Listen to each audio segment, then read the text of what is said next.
Il y a quelque temps, une aventure banale arrivait à Catherine Crachat. Catherine Crachat, quel nom, n'est-ce pas? Un nom qui ne peut être porté que par une créature de douleur. Catherine Crachat était dans un train qui arrivait à Paris de je ne sais où, de Bâle ou de Marseille. Catherine Crachat est très belle. Le train avait roulé toute la nuit, mais c'était en seconde classe et nul n'était joli à voir.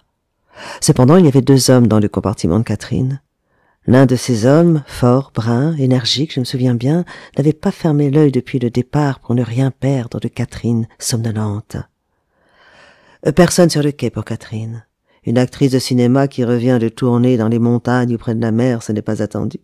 Catherine sautait sur le quai avec ses longues jambes, vivement, et disparaissait tout de suite. Un quart d'heure plus tard, dans une rame de voiture bloquée rue de Rivoli, le monsieur Brun se trouvait à côté d'elle, tous deux immobiles en taxi.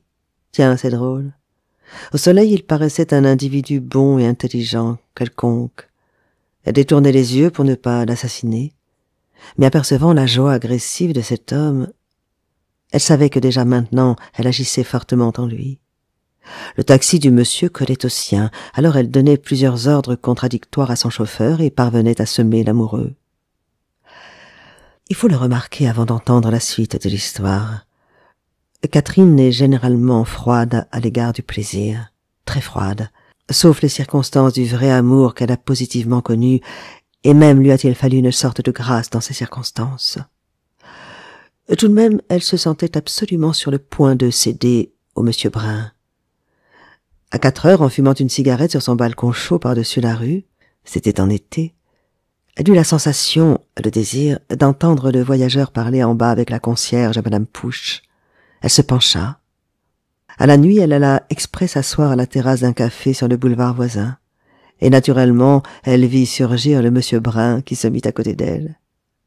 Catherine lui demanda son nom et lui dit « Je dois passer la soirée chez une amie, voulez-vous m'accompagner ?» Ils allèrent chez une dame fort bien, habitant avenue de Valois, qui se nomme Marguerite de Doumaison. Elle le présenta comme son cousin ou n'importe quoi. Là, ils s'observèrent et se frôlèrent pendant 1 heure ou 2. Puis elle le ramena chez elle. Ils parlèrent en buvant du thé de voyage, d'affaires de bourse et de sentiments de famille. Ensuite, elle fit des choses assez grossières avec cet homme jusqu'au matin. Cependant, Catherine Crachat a une conception de la vie tout autre que celle que vous pourriez lui prêter d'après cette histoire. Sachez qu'elle n'avait aucune raison positive d'agir ainsi, et aucun intérêt.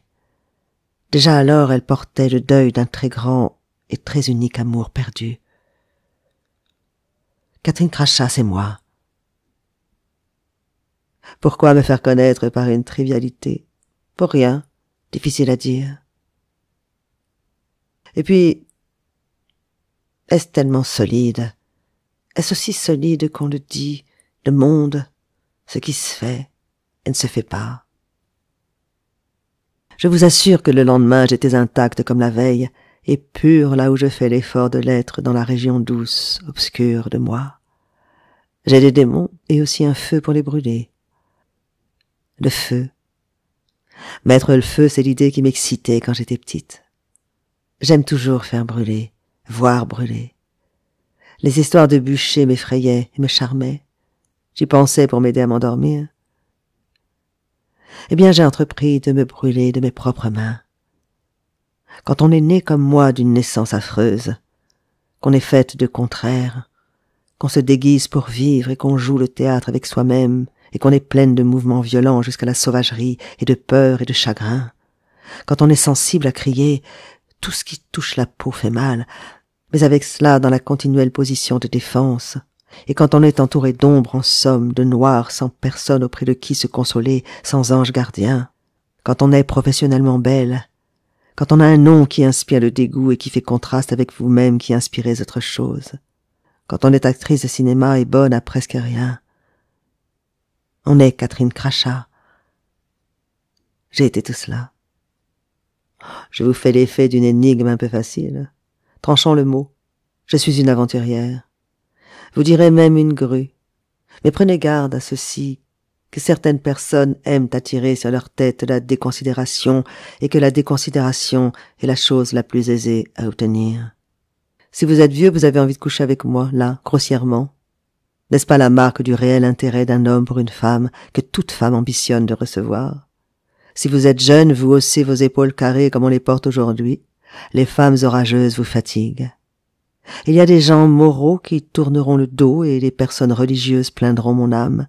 Mais non, je ne suis point du tout cette femme, ni l'autre, ni aucune de celles-là. Je vais vous dire, je suis une enfant qui a envie de pleurer. Je suis une créature sans feu ni lieu.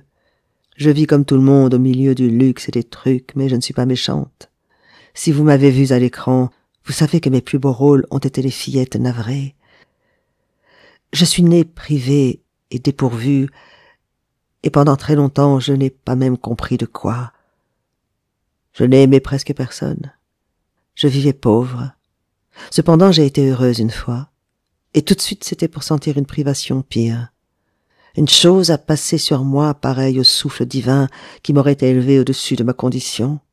Je ne l'ai plus, et cette fois encore je ne comprends pas pour quelle raison.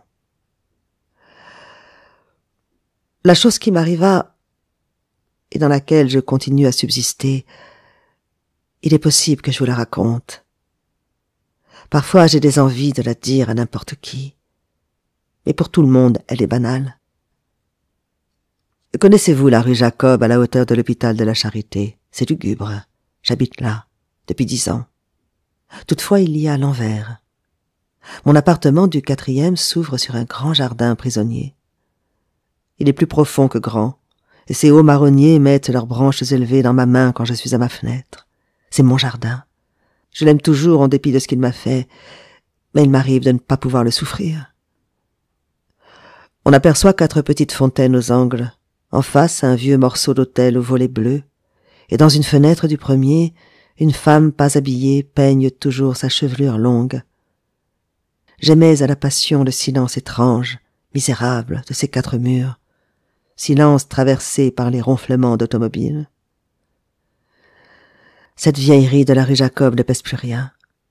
Elle est devenue transparente avec le temps. On ne s'aperçoit pas que l'on y est entre un train et un paquebot. J'aimais ça. Je voyage beaucoup. Mais à présent, quelle tristesse me prend en revenant là. Il n'y a pas de phrase pour vous le dire. Certainement, j'ai tant voyagé. Est-ce que je ne devrais pas oublier le jardin et les événements qui n'ont même pas duré 2 ans?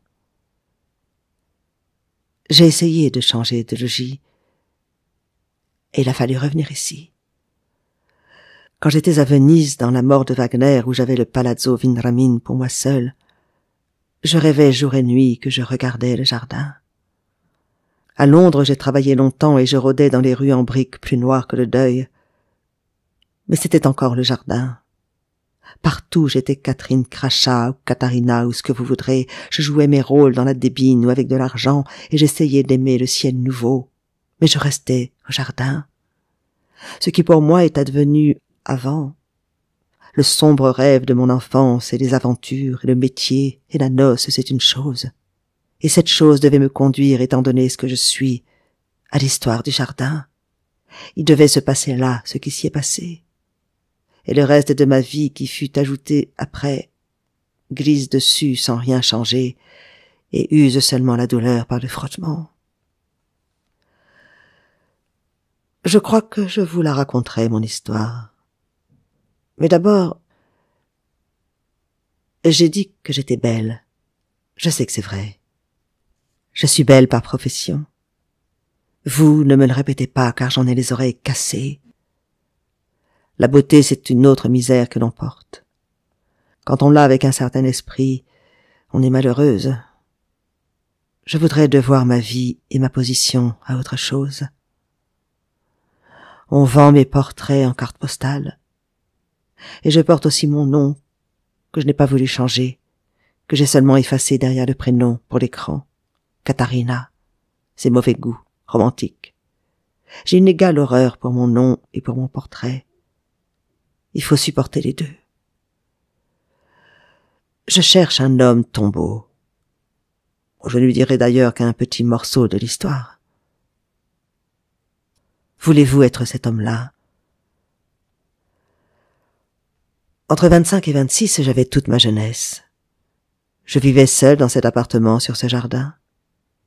Je n'avais pas encore d'argent. Une vieille femme de ménage était ma société. J'étais courtisée par le monde entier.